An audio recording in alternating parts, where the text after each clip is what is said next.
Jim Bowie, Jim Bowie,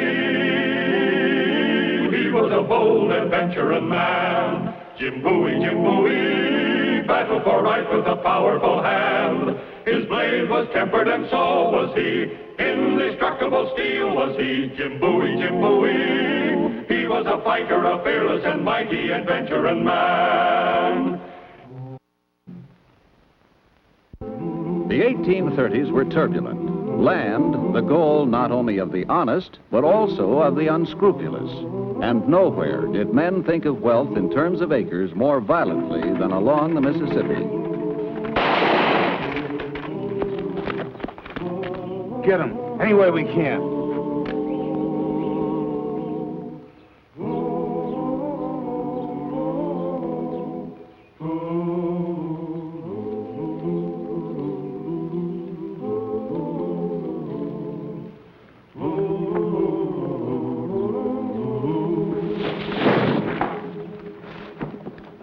All right, on you.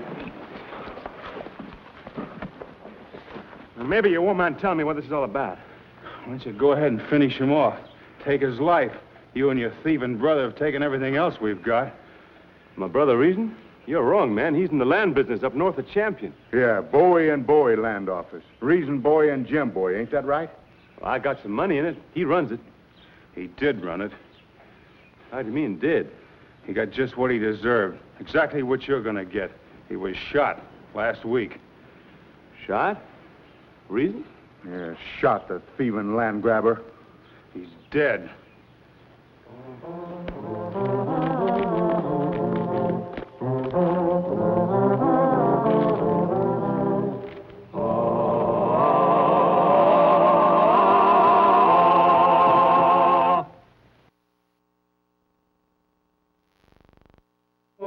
Well, now, look at this. Dead. Jim! Reason you get right back in that chair until that doctor tells you that you can walk around. And put your feet up here. Oh. I just can't keep 5 this years boy old. in this chair. Well, I if don't you know. feed me now. Yeah. I worry myself sick about Mama. I grieve about you for 50 miles. I ride a good horse into the ground. I get back home. What you doing? You're sitting here eating rhubarb pie. I'm hungry. Now, look out. It's hot. Grabby. Well, I was told you were shot and killed. Well, he was shot, and it's just God's mercy that he's not dead. You quit picking on him, the poor boy. If you were so worried about him, why don't you do something about his good name?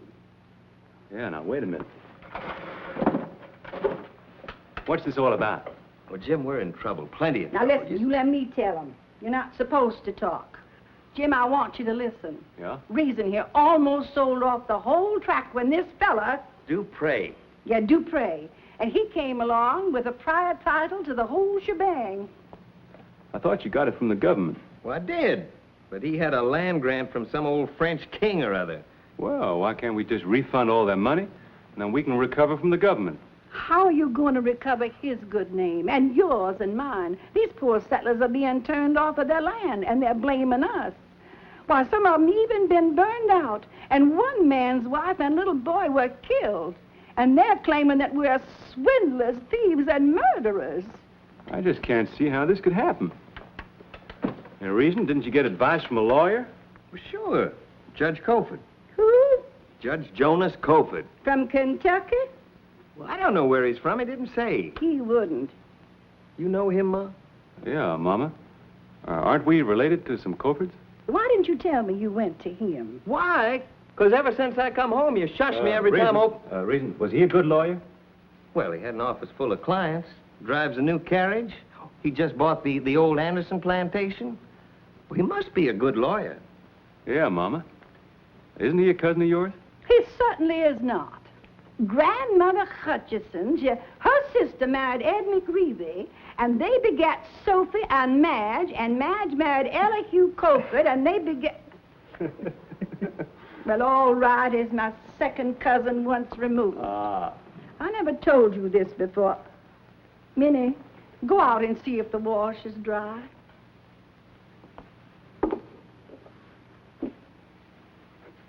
His grandfather, Ezra Coford, sold wooden nutmegs, And his father was a horse thief. And before this Jonas Coford was a lawyer, he was immoral. He's as slick as a boiled eel. Jim Bowie, if you don't stop that laughing at me, I'm going to take the broom to you. Mama, I'm not laughing at you. And you just see that you don't. You go up there and see that Jonas Coford and straighten this out and take care of those poor people if it's the last thing you ever do. We're Bowies, and I'm proud to be a Bowie. And if it takes every last cent we got before some other people get hurt, do you hear? Yes, Mama, I hear. And I'll go. Well, what are you standing around for? That Jonas Coford's in champion. Go up there and fix it. Man, that's good pie. All right. Well, just tell me one thing. Before he was a lawyer, how was he immoral? He was a play actor.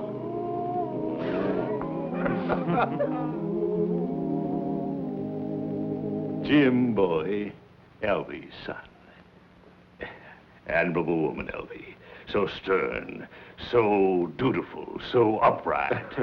She's well, your dear mother? Yes, thank you. Tall but well. Of course, she's mighty upset right now about my brother. Oh, and he would be... Reason Boy. He was a client of yours. Reason Boy is your brother? Well, why didn't he say so? Oh, but he's the one who just passed on. Most unfortunate affair. Please accept my condolences. Thank you, but they're a little premature. I just left Reason back home at Opelousas. He was in the kitchen eating rhubarb pie. I'm delighted to hear that. One shouldn't trust the veracity of rumor. Well, who can you trust these days? Not even a government deed, it looks like. Regrettable. Regrettable situation. Who would have believed that Reason's deed would be superseded by a prior title from a Bourbon king? Yeah. It's got us real curious. Sure like to see that French grant. You should see it, James. I may call you James, may I not? That's my name. Well, you should see it immediately. Your mind won't be at rest until you do see it. Mine wouldn't. Why should yours? All right, show it me. Well, now, I'm afraid I can't do that, James. Unhappily, it's not in my possession. I'll try to arrange it for you. How? Well, by speaking to the man who has it, Monsieur Armand Dupré. Oh, he'll be reluctant, naturally, but I think I can persuade him. I'll say, it's only fair, monsieur. The boys are fine people. They won't like this blot on their scutcheon. They'll want proof of their mistake. We sure do. And you shall have it. I'll go at once. It's just a mile out the river road. My carriage, please. Monsieur Dupré bought the old Pyle plantation. Yeah, I understand you just bought the old Anderson place. A great stroke of luck, James. An old aunt of mine in Albany, New York, died and left me quite a legacy. Most unexpected, but not, shall we say, unwelcome. Thank you. You're at the inn, I suppose? Yes. I'll be in touch with you before the day is up. I'll be on my way as soon as I revise this deposition. Before you revise the deposition, cousin, I'm kind of in a hurry. Of course. This is nothing that can't wait. My Panama boy. Well, this has certainly been a pleasure to meet you, Cousin James. It's been mutual, Cousin Jonas. In fact, it's so mutual, I think I'll just go along with you. You will? Well, splendid. And on the way, I'd sure like to hear some of the stories about your early days as a play actor. Ah, my days as a thespian. Yes, sir, I was indeed the poor player who frets and struts his hour upon the stage and then is heard no more. Well, dog, my cat.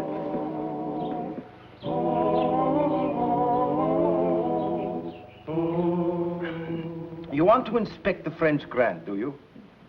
I insist on it, Monsieur Dupré. Well, there's no reason why not. You will find it not only a valuable document, but actually a work of art. Oh, good morning, my dear. Forgive me, I did not know you had guests. Oh, please, Marcella, you know Judge Crawford. This is Monsieur Bowie. Judge Crawford, Mr. Bowie. Ma'am? You wish to see me? It is of no importance. Oh, but it is. Speak freely, my dear. Oh, yes, you wanted some money. Was that not it? Yes, if you please, Armand. Women never seem to have enough bangles and bows and And slippers. largesse to the poor. Yes, that too. When I married my dear wife, gentlemen, she was the widow of a marquis. And she has never forgotten it. One moment, my dear. I shall fill your empty purse. No doubt I have been too open-handed with my charities, but these poor settlers, evicted from their homes and forced to move on, God knows where, they have touched my heart. We can understand that, ma'am. Here is your money, my dear Marcella. And now we must get to business, huh? Perhaps there will be another occasion for them to hear of your past glories.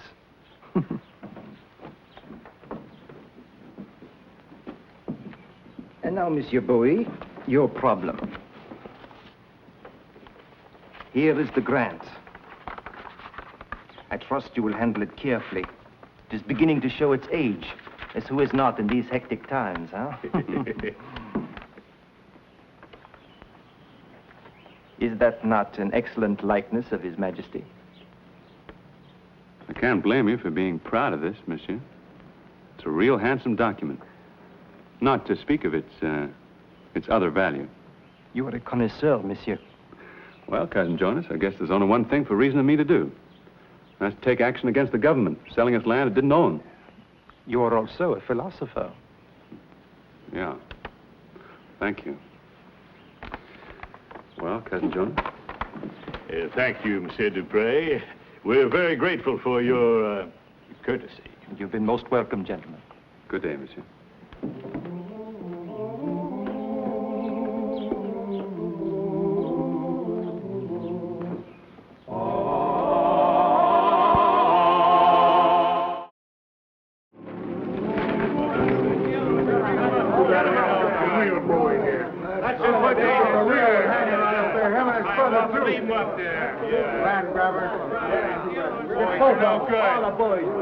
If I can be of any further service, cousin, drive Mr. Bowie wherever he wishes to go. I'll drive myself.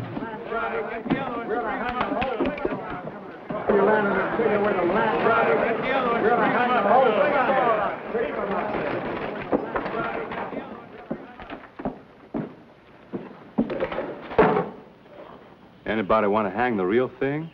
You ain't welcome here. No Bowie is. Dupre kicked my family off the land we bought from your brother. There's my wife and kids. Where are we gonna go?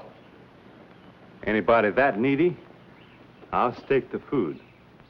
I come here to try and straighten things out, and that goes for you, too. First thing I did this morning was go to the bank and establish credit here. I told them I'd stand behind loans for any of you needy settlers who had bought land from Bowie and Bowie. So all you got to do is go to the bank and ask Look at this, counterfeit. I went to the bank and it's no good. Where'd you get it? From that woman, the one that's been helping us out around here. Mrs. Dupre? There she comes. That's Mrs. Dupre. That's her trouble. Oh, hello, Mrs. Neeland. I was looking for you. Don't touch it. Don't take that money. Take that counterfeit money out of here. Haven't we got enough trouble? Counterfeit? Ma'am? You men go into the bank and get your loans. I'll take care of this. Move on away.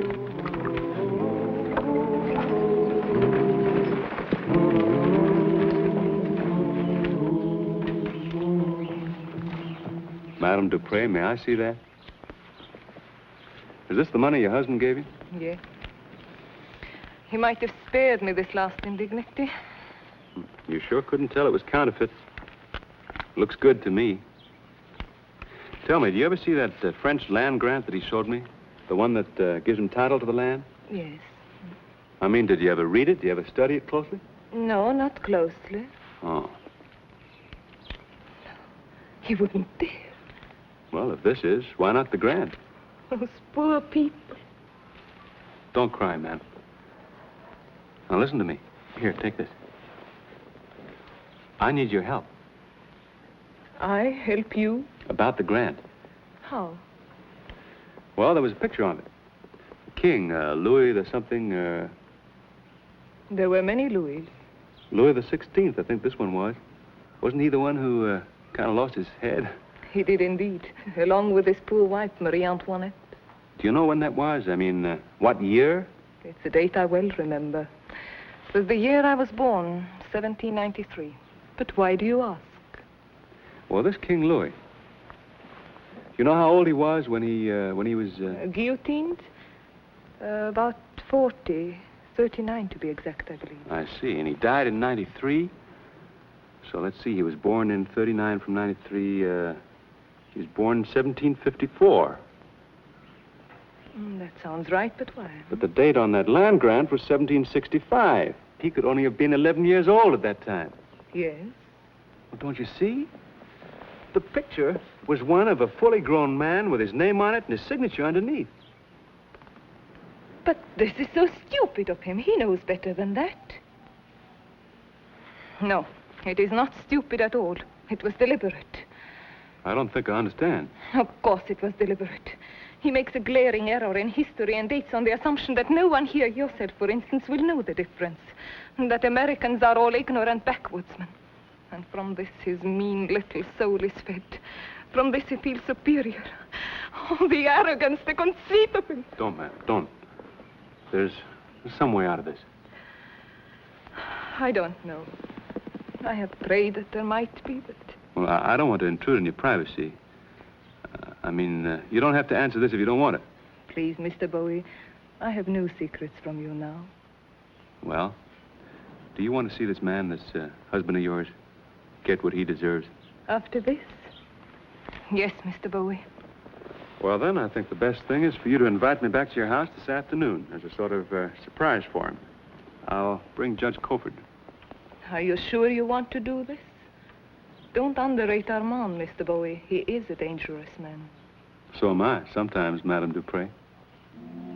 Then come to tea at 4. Tea at 4. This has been a day of revelations indeed. When you were here this morning, monsieur, I had no idea you were the famous Jim Bowie. I doubt I'll be in the history books, monsieur. Oh, but of course you will. Oh, you should be, certainly. Did you not invent a new knife? A small accomplishment. Oh, but not at all. I'm greatly interested in knives. It is also a specialité of mine. May I see one of yours? Oh. But magnificent. My dear wife does not like me to discuss the subject. It offends her aristocratic sensitivity. But I maintain that cold steel is the only civilized weapon. The poison of the Borgias was one-sided to a cowardly degree. And the gun is nothing more than a shattering explosion, robbing the duelist of the excitement of quiet personal combat. Steel. Steel, monsieur. Silent, deadly, exquisitely tempered, is the only true weapon. Primitive, some may say, but I doubt that the future will develop anything more civilized.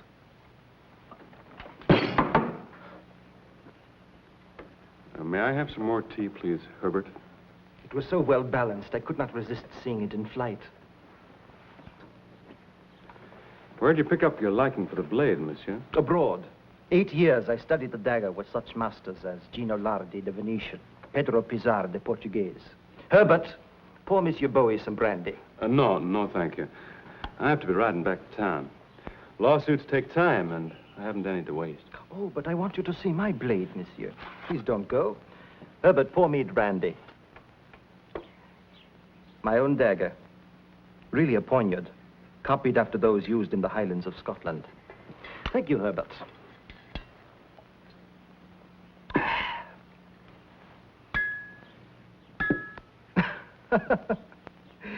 The music of the wine glass and the music of death are almost identical, are they not, monsieur? Herbert, take an orange from that basket and stand up against the wall. Please don't, Mr. Please. Armand, you know how it terrifies him. It does the same for me. Hold it against your cheek in the usual way. Please, Armand. But I've only had one brandy, my dear. Armand, Herbert. don't do this awful thing again. As you see, monsieur, I lay my forearm flat on the table. Then I get my blade well fixed between my thumb and my index finger. No, Mr. Dupree. Then I get my target well fixed within my range of view. Armand. Once I have the target engraved in my mind, then I can throw with my eyes closed. Please observe. You will hardly see my wrist move. I throw the knives in this house, monsieur. You can go, Herbert. You have offended me. It was intentional. Why? Because you've offended me. How? By having the stupidity to think that I was stupid. Are you not stupid, monsieur? Maybe. But I was able to figure out that Louis XVI was only 11 years old on the date of that land grant. Brilliant. That grant's a forgery, Monsieur Dupre. Just like some of the currency you've been making. Who's been putting it into circulation for you, anyway? Cousin Jonas, we never did have any kin in Albany, New York, did we? Yeah. In fact, you bought the old Anderson place with some of this money, didn't you? Where'd you pass it? Well, I found gambling houses, the best outlets.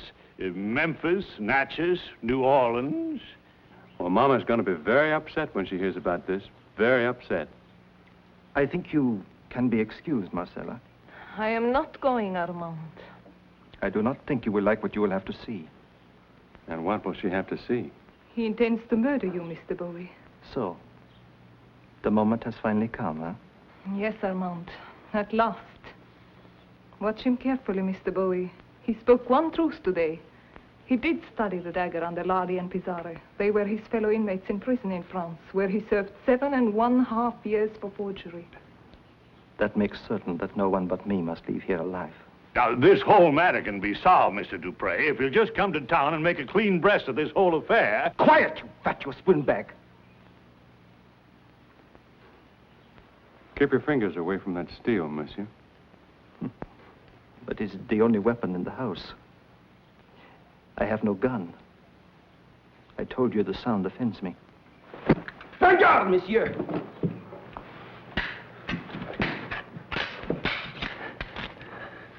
I don't want to kill you, Dupre.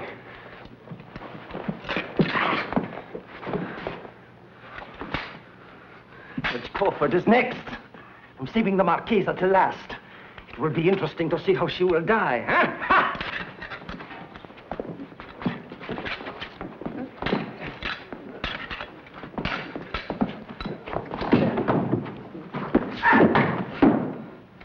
All right, you can drop that knife from the Scottish Highlands. Go on, drop it. Now get up.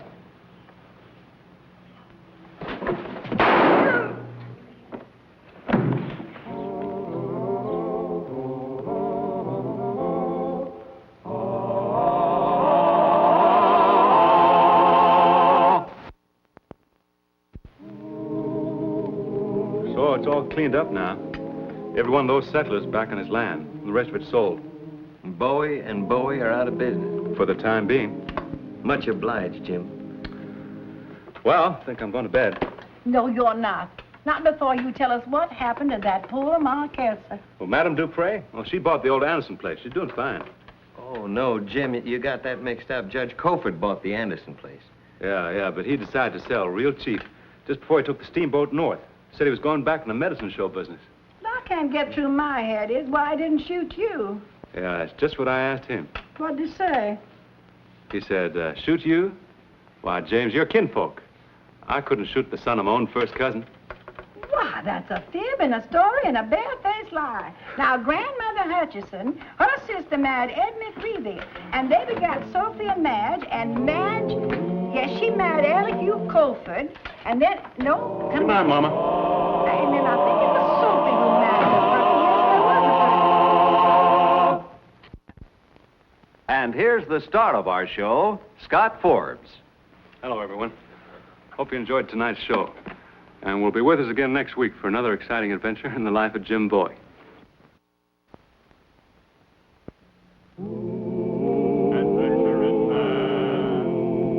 Adventure in man, Jim Bowie, Jim Bowie. He roamed the wilderness unafraid from Natchez to Rio Grande with all the might light of his gleaming blade, he fought for the rights of man. Jim Bowie, he was a bold adventuring man. Jim Bowie, battled for right with a powerful hand. His blade was tempered and so was he. Indestructible steel was he. Jim Bowie, he was a fighter, a fearless and mighty adventuring man.